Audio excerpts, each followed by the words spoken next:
We are back, episode 309, and I'm pumped for this one. Luke Stanich, how are you, man? I'm good. How are you?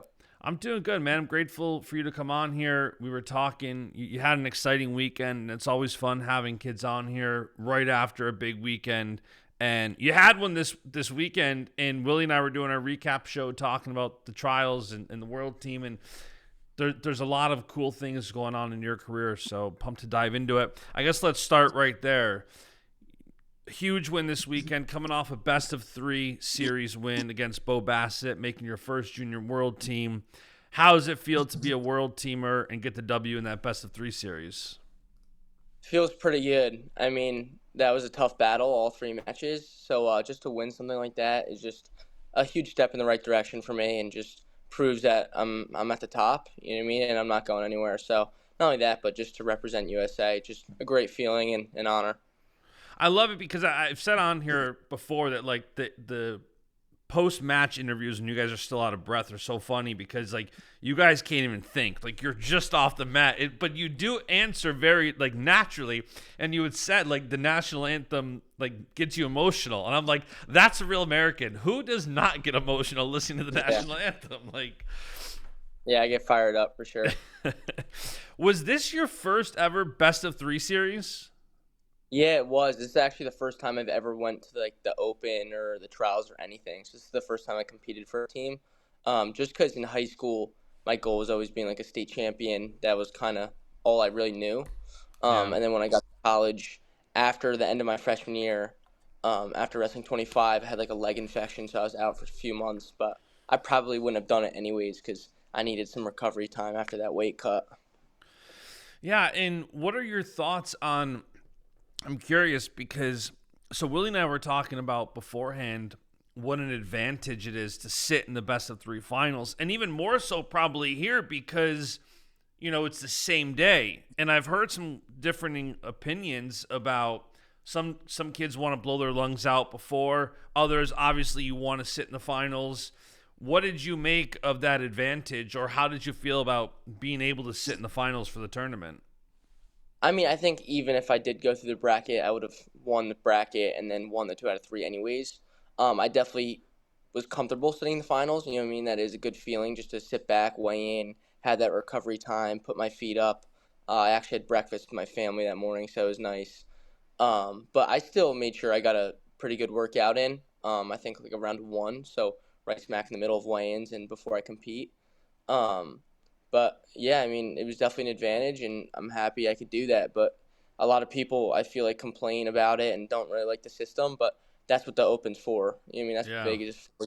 Anyone has the opportunity to go earn that themselves. And I think Willie counted that you have only wrestled in 5 freestyle tournaments. Is that right? Yeah, it's probably more than 5 because I used to do smaller like club dual tournaments with Edge Yeah. Wrestling. But I mean, I've been to Fargo twice. I've been to Northeast Regionals a small handful of times, and then now the Open once and World Team Trials once. So definitely not a lot as much as some of these other guys have been doing, but I'm not like completely new to freestyle. Yeah. It's just not my favorite style. It's not your favorite or is your favorite? It's definitely not my favorite. So I don't you're like. so you're a folk style over a freestyle guy. Yeah, for sure, definitely. Shane, I've always been saying that. Shane Sparks is going to be rooting for you hard now, even though you're not Yeah. the Big Ten. What did you take away from that? Like, it's kind of cool. You entered one U.S. Open. It's like the Anthony Cassar. Like, you entered one U.S. Open, you won it. One Junior World Team Trials, you won it. You're kind of spoiled now, not knowing what it's like to enter these tournaments and not win it. What did you take away from these tournaments this year? I mean, they're a grind. You know what I mean? Freestyle's tough. You got to be way more tactical in freestyle than you do in folk style. I think I rely a lot in folk style just on my gas tank and pushing the pace, and you can get away with taking a mediocre shot. But in freestyle, it's like you got to pick your positions. And not only that, like the Open, it was pretty grueling. Waking up, wrestling Zepeda, Bassett, and then Manville, pretty beat up. And then even I wrestled one guy at the World Team Trials, and my face was like scabbed up for days. My collie is like blowing up for like the first time, so it's definitely a battle. And I give a lot of respect to these phenom high school kids because they probably would have kicked my butt when I was in high school. So. How do you think these freestyle tournaments compared to a lot of the collegiate tournaments? Like, we're going to talk Jersey wrestling in a little bit, but how do you think that they compare to the collegiate tournaments and high school tournaments that you've been in? Well, that tournament was definitely a way higher level than the high school tournaments I was in. I mean, Jersey State's was to me was everything. It took me Yeah. 4 tries to finally get on top, and it's a very tough tournament. But um, this was definitely a lot higher caliber than a state tournament. But I would say compared to a college tournament, I mean, every single bracket in college is gonna have solid guys. You know what I mean? Yeah. Every single opponent's like a Division I wrestler, so everyone made it there and is solid. So you can't discredit anybody. But I would say like NCAs, for example, if you were to go on a run to win the tournament, it's like 2 matches your first day, 2 matches your second day, 1 match your final day. So Yeah. it's definitely way more spaced out compared to like the Open. I remember it was a little bit slower pace after my first match, and then the second day was really fast. I mean, I wrestled Zepeda, got off the mat, was chilling for 30 minutes, and then had to wrestle Bassett again, and then I had a little break for the finals. But it's definitely way more just go go go in freestyle. I was going to ask you what maybe surprised you the most. Is that what you think it was, that it felt a little bit more chill? I mean, I think some of the rules surprised me more than anything. I mean, in my Zepeda match, I was started down 4-0. I guess I just wasn't familiar with the rules, but he got to a single leg on me, and I put my hand back, and they ruled that too. And at the time, I didn't know that was considered a takedown. And then he picked me up and like barely got me a step out of bounds. So we got another one, and then we challenged it, lost another point. And I just remember looking at the score, and I was like, "How could I possibly be down 4-0?" And then my coach explained it to me like after how it all played out. But yeah, there's just certain things that I definitely need to pick up on, and I think I'm already doing a really good job as it is. But before the World Championships and just getting ready so I don't get caught off guard. Yeah, for sure. And when you watch you compete, especially freestyle, there's commentary around your pace, your hand fighting, the composure you have. There's a lot that you can like look at, and I'm not like a rules or technical analyst side of it, but you can see these things watching you compete. What would you say you're working on the most that maybe people aren't noticing? Where obviously freestyle, you just mentioned that like you're getting more and more familiar with the rules, but what is one thing you're maybe working on that people might not be as aware about?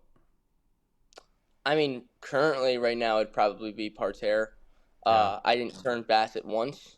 He didn't get any turns on me, but I didn't get to turn him once, and that's something that in the room I've just been working on a little bit and um, getting to my laces. That's probably my favorite thing to do on top. But at Worlds, all those guys are really veterans on top, and I just recognize that I can put matches away like that. So although you didn't see it at the World Team Trials, I'm working on that, and I'm gonna be prepared for Pan Ams and Worlds. I love it. You've had a great couple of years, and we're going to talk college here for a few minutes. But from your very impressive true freshman season, now you're going to be repping the U.S. internationally.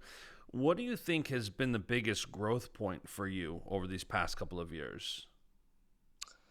I mean, I've always been pretty good in the hand fight. I think just with experience and wrestling very good guys in my room and tougher competition in college, I just picked up on certain areas where my hand fight might be weak and people might get to my legs or I might be out of position. And I think just like getting in the room every day and putting my hands on people, like I just kind of picked up where I need my hand placement to be. So Yeah. my hand fighting, even though I think I came in with a pretty solid foundation, I think that jumped levels. My offense jumped levels, and then most importantly, my confidence jumped levels. I think my freshman season, just as I went through and I progressively notched a little bit higher. First, I won my first tournament, um, and then I won my first dual match, and then I went to Midlands and won, and it just kind of like I like leveled up every single one of those competitions. And then I just had coaches that from the beginning, even though I was like number 70 on the big board or something like that, they just instilled confidence in me and told me that I could be a national champion. Not by the time I was a senior, but year one. And to me, that was like just really special, just to have people that believed in me, and that made me want to work even harder. Yeah, and you did have an incredible true freshman season where it's like I think you would finish fifth at NCAA's, and it's always funny because even if you are as high as anybody else on the big board, still sometimes that success doesn't translate to college, or making that jump, making that transition is tougher for some more than others. For you, having that success, what did you take away from that season? You talk about confidence. What else were your main takeaways from that freshman season? I would just say that, I mean, I learned how to cut weight. First of all, I learned that I should be big because I have, I guess, a talent in cutting weight, and I would be able to pull pull like 15 pounds of water sometimes when I need to make weight for 25 and still feel good. Like there were very few times where I didn't feel good after the weight cut. Um, so I think my game plan is that not I just didn't want to get good size for 141 going forward. I wanted to get big enough to where I was cutting a decent amount of weight and I was bigger and stronger than the guys I was wrestling. So I think I'll see more of that next season. And then just another takeaway is just that every single dude's solid. Everybody's putting in the work. So there's just little things that I like to do to know that I'm working harder than other people, whether that's after every practice, doing something else, or just working out on a day off or something like that, and just building little victories like that. I've heard you say that weight cut was brutal, and that's why you maybe didn't compete as much as you wanted to. When did you realize that you were going to bump up? And it was kind of unique with Crookham at 33. Like, it's not even deciding to bump up to 33. It's like bumping up to go up a weight over him at 41. When did you kind of make that decision to bump up? Oh, I mean, I was thinking about it all season when I was 25. I was like, I never want to cut weight ever again. Sadly, that's not gonna happen, and I'm fine with it now. But I remember every single day, I was like, yeah. I mean, it honestly felt more than natural to go up to 41 as well, because obviously Crookham's at 33. I'm sure I would have tried to go 33 if Crookham wasn't there. Um, but looking back at it, I didn't really have to do too much, and I just kind of skyrocketed in weight. I think that was just my body trying to grow. So I think 41 is a perfect fit. How did it feel now? You redshirted last year, but you still, were able to get some matches in. You were able to go to some tournaments. You went to the Clarion Open, Journeyman Classic, Franklin and Marshall. Like, how did it feel competed? You looked pretty good. I mean, your only loss was to the NCAA champ, Jesse Mendez. How did it feel competing at 141? I mean, towards the beginning, it was a little like rockier. I didn't feel as strong, and then I definitely didn't like at that point. My offense wasn't as established. So that's something I was working on, and it was a lot easier to work on now that I'm not cutting crazy amounts of weight, and my focus in practice isn't to cut weight. But I would say as the season went on, like I think I did the journeyman a week after the Clarion, and I felt good at the journeyman. Beat some good guys there, and then by the time I was at F&M, I didn't wrestle a lot of guys at the F&M, but I felt really good, and I felt like if I did wrestle someone like Mendez again, I really would have closed that gap. Um, so even though I competed 3 times, I'm very grateful for all those 3 times because they were all just either learning experiences or confidence boosters. Yeah. And what went into the decision to redshirt last year? Is it more lineup related reasons, or what went into that redshirt year? And when you look back at it, do you feel like it was you took full advantage of it? Like, I feel like sometimes it's crazy when you see kids not take red shirts and you almost want them to, just because you're like, how much more can they even develop if they are just in a college room for an extra year? Like, what went into the redshirt year, and what did you kind of take away from that? I mean, I think the plan, like even when I was still at 25, was to redshirt the next year, just because the coaches and myself didn't really know how well I was going to adjust to 41. Yeah. Um, but towards the end of the season, like me going to the NCAA tournament and watching my weight compete, I was definitely like, I think I could win, or I know I could win if I was out there right now. So that was a little hurtful, but I had a lot of fun going and watching NCAAs as a spectator for the first time. But I think it was beneficial. I think it was the right decision, and I think I'm just ready for next season to start already. But obviously, I got a tunnel vision on Worlds first. I love it. Yeah, you guys, you should be. You got a lot to be excited about. I mean, Lehigh next year, when you look at that lineup, I mean, Seymour, Crookham, Brignola, you, the rest of the guys, like, it is such a heavy squad there. What's the vibes in the Lehigh room like as you guys slowly, I know you guys all have different things going on, recovering from injuries, and you going to Worlds, and everybody's kind of still doing their summer, but as you guys start to look to next season, what are the early vibes in the Lehigh room like? We're just having a lot of fun. You know what I mean? We recognize the potential, and we're not going to let it stress us out. We're just going to try and keep building and hopefully take a trophy next year. But all I can say is that um, I know I like to outwork like everybody in the room. Like that's one of my goals. But it's really hard to do that when every single kid in the room is also working hard and doing extra after Yeah. practice. So right now, I think I don't know like I don't remember my freshman year, but I could tell you right now that everybody's just working really hard and everybody's got really high goals. So no matter who's on our lineup, we're gonna have a really good team out there, and we're very much more than capable of bringing home a trophy. So we're all excited for that. You've got some guys in the lineup like Crookham that have already shown everybody what they can do. Is there anybody in the room, or if there's, I'm sure there's multiple, maybe just pick one or two, like guys that you think might surprise people next year? I mean, Max Brignola, he never All American. He's a two-time NCAA qualifier. He's already probably going to be ranked pretty hard or high based off of how he did in his redshirt year. But I think he's going to surprise people, and he has super high chance of doing very well next season. So I'm excited for him. Um, and then just a bunch of guys. I would say Rosinski as well, Logan Rosinski. I think he went 1-2 at nationals, but he's super fired up and he's just already ready to get back on the mat. And I know he's gonna let it hurt. You know what I mean? Not getting on the podium last year. So I think just a lot of guys are very confident, and um, a lot of people are feeling a little bit better about the way last season ended. So um, yeah, just the whole team. Watch out for the whole team. It's going to be fun. Going back in time a minute, New Jersey high school wrestling is one of the toughest scenes in the country.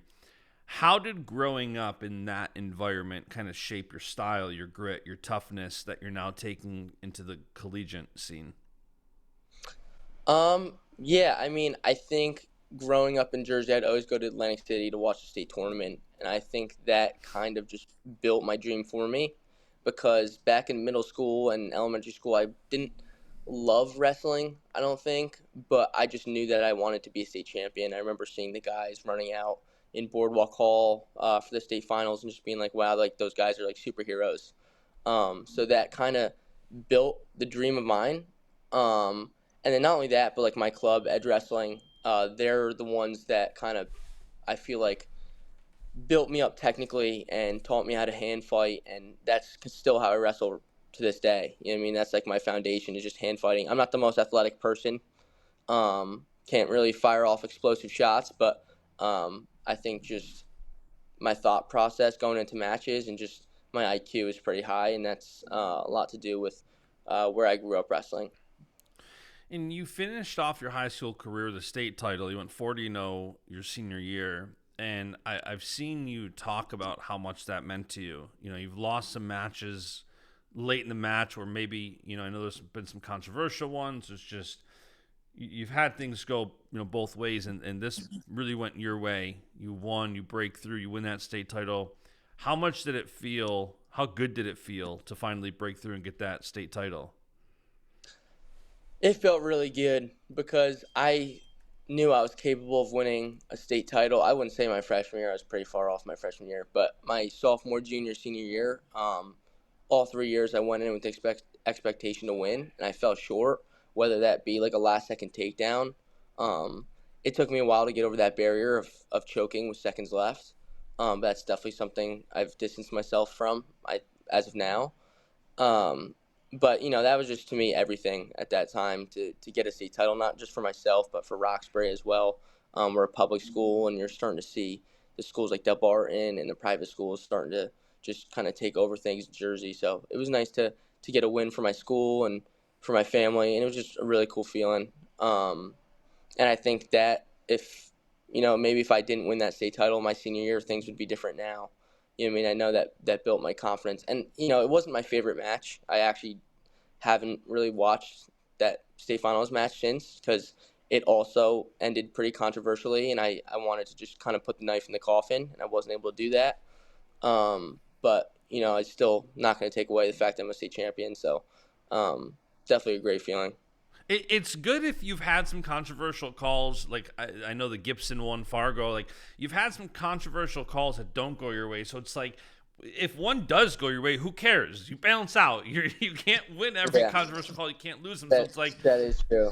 That's the sport of wrestling. You're gonna get some and you're gonna lose some, but it's good at least. It's harder if you're only on the losing side of the controversial calls. But you talk about like I've been to Boardwalk Hall for Jersey States, and it's so unique. And you mentioned that like you went there and you're seeing like these guys are superheroes, and now you're one of the superheroes that other kids are looking up to. Like here you're a state champ, you're an All-American already collegiately. How does it kind of feel to be on the other side of that now, and knowing that like younger wrestlers in Jersey are now looking up to you saying, I want to do what Luke did? It's really cool. I just hope that I can continue being people's role models and just being a good example for them. And hopefully eventually I can maybe go back to Roxbury and coach and just give back. But, it is pretty cool. I think about that sometimes. It's just like how far I've come from just being a little kid that had a hard time qualifying for middle school states to where I've come now. It's just I made big jumps, and I think that I couldn't do that with all the people from my town, from my club, from Lehigh, from Jersey. So just a lot of people. And it's crazy because, you have so much talent, you have so much potential, and I think you're going to do awesome things continuing your career. But already those things that you've accomplished have kind of put you in a place of like, nobody can take those things away from you. And when you talk about all the talent that comes out of Jersey, it's just it's consistent. There's a consistent wave of wrestling talent coming out of Jersey, and now you're part of that side of it. How does it feel to kind of be a part of like keeping that? When people talk about Jersey wrestling, like you can be a casual fan, you can be a diehard, anywhere in between, and you know how tough and how good Jersey is at wrestling. How does it feel to be a part of that wave? Like even as you go into these next couple of years collegiately, like you kind of have that. You're always going to have that attached to you. Like Jersey kids. How did the Jersey kids do at NCAAs? How did the Jersey kids do here? Like how does it feel to be a part of that and kind of carrying Jersey along with what you're doing collegiately and internationally, at Worlds this summer? Yeah, I love it. I think Jersey's just like a band of brothers. It's a small state, and we're very successful. So I think that means something. And I think we're just like known for being gritty and tough. A lot of our guys are just like scrappers, and they're not afraid to get in there and throw hands. And I think that's just kind of who I am. I love getting tough, and if my face is gonna get all ripped up in a match, like so be it. Like I love that. So it's pretty cool, and we have 3 kids from Jersey. Will Henkel's half Jersey. I like to call him Jersey. Um, but yeah, 3 Jersey kids representing on the world team, I think is pretty special, and I think all 3 of us are capable of bringing home golds. So Yeah. And, we talked about it briefly where it's like, just because you don't even have to be on Willie's big board. Willie's not perfect. He misses. You can be very high up, and sometimes it doesn't translate well. And the kids who maybe don't make the big board can still do well collegiately. For you, so far, your transition has been great. You just made a junior world team. You're an All-American. You're a true freshman year. What do you think helped you the most make that jump to college? Let's say there's high school kids listening who they kind of look at. If I was a high school kid, I'd be looking at what good high school wrestlers, All-American early in college, and I would try to emulate that. What do you think helped you the most make that successful transition from high school to college? Definitely just Lehigh. I think my coaches, I don't know if they actually did believe I was going to be an NCAA champion, but that's what they told me, and they encouraged me to work hard. And then it got to a point where like I believed in myself, but it wasn't just the shallow belief where I'd go to bed like dreaming about being NC champion. Then I woke up and started making the wrong decisions. Like I knew that even with nobody looking, like if I was doing bike sprints upstairs by myself, like I was just gonna give it 100% all the time. And I love that feeling. I love that feeling of just being gritty and working hard and then feeling tough about myself. I think it's a very rewarding thing. But not only that, but just great partners. You know what I mean? I had McGonigal, Crookham, Malik, a bunch of other guys, Sheldon, that just right when I came in were beating me up, and I just didn't like that feeling. You know what I mean? Yeah.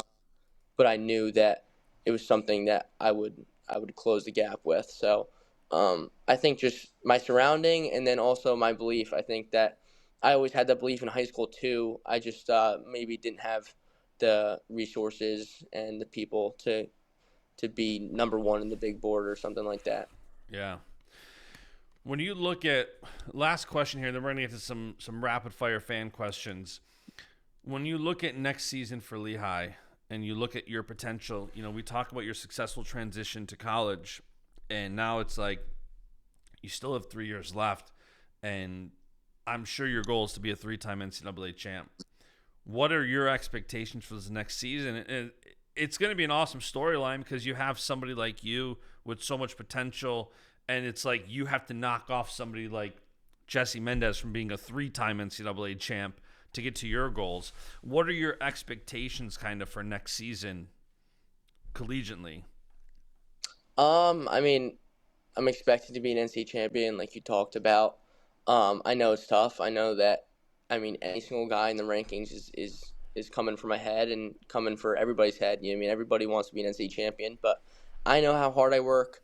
I know how tough I am, and last time I lost to Mendez, I just don't think that was a good representation of who I am as a wrestler. So not only do I want to win NCAAs, I want to get that match back.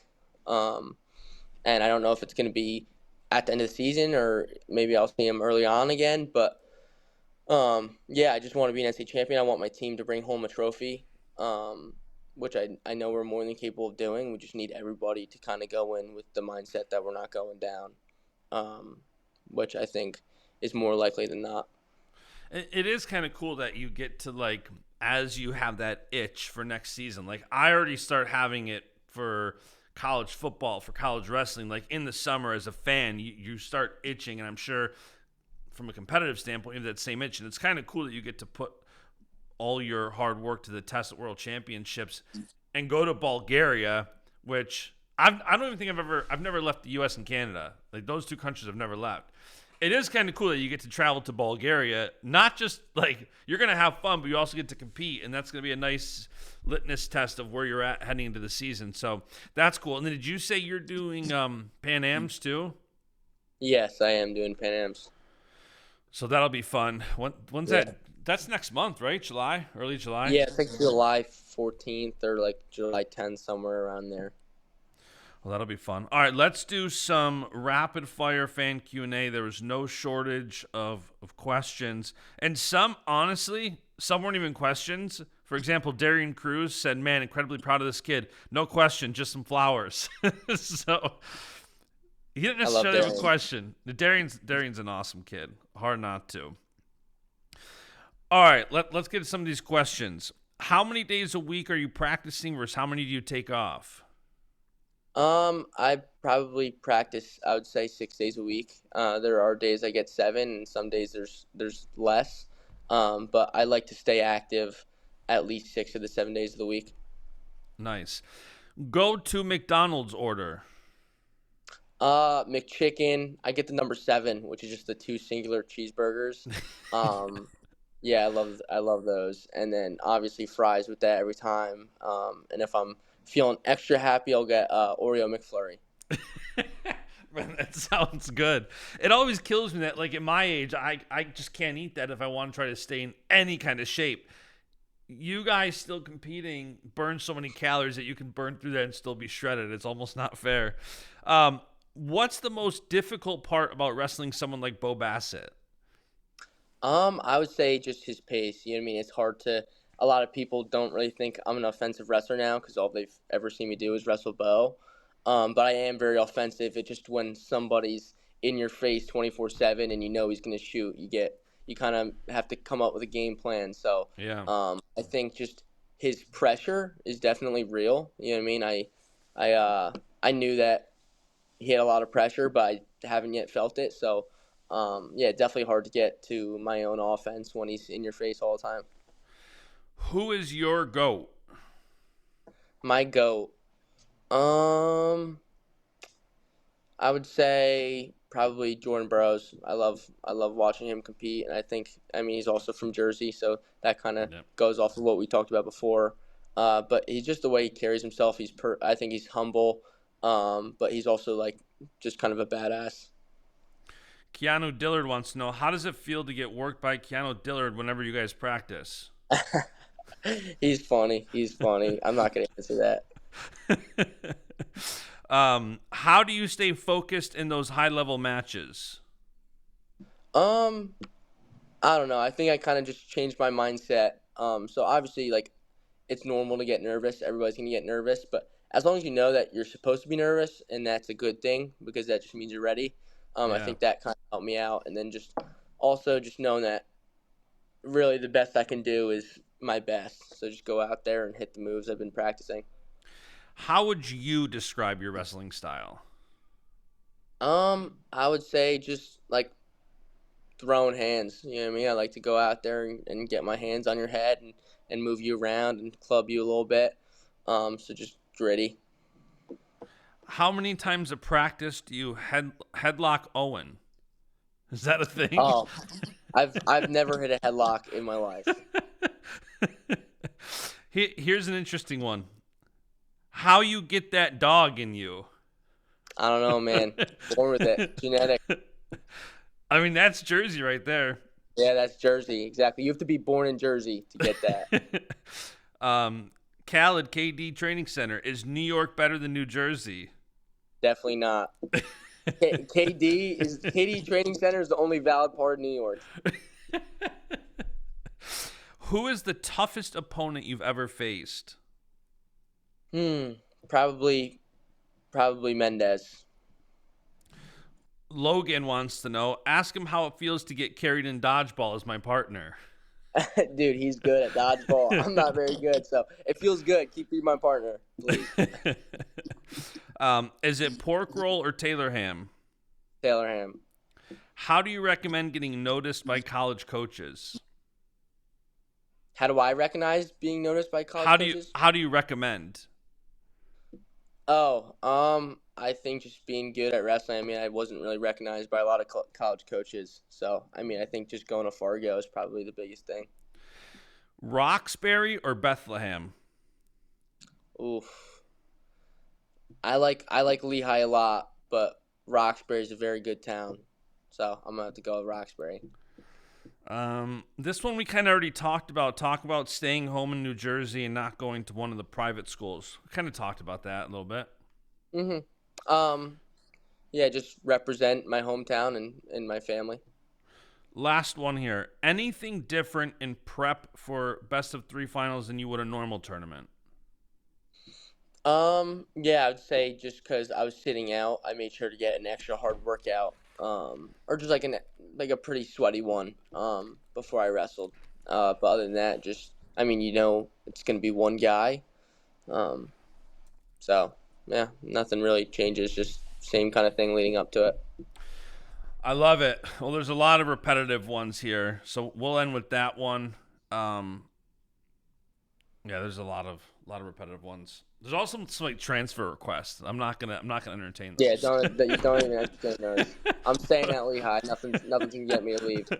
It's funny every time I have a college kid on here, and it's like, we do the questions on Instagram, and half of them are like fans of other schools that just want you to transfer, and they're like, Yeah. tell them to transfer here. Ask them who's transferring here. No, we're not doing that propaganda on this show. I think it's silly. I think it's bad for the sport. The transfer portal overall. I mean, I think there's some good that comes out of it if people Yeah. are making like good opportunities for themselves and they need those opportunities. I get that, or if something goes wrong with their initial school. But I think just people getting bought out from people that have invested into them is wrong. And we'll see if the NCAA ever does anything about it.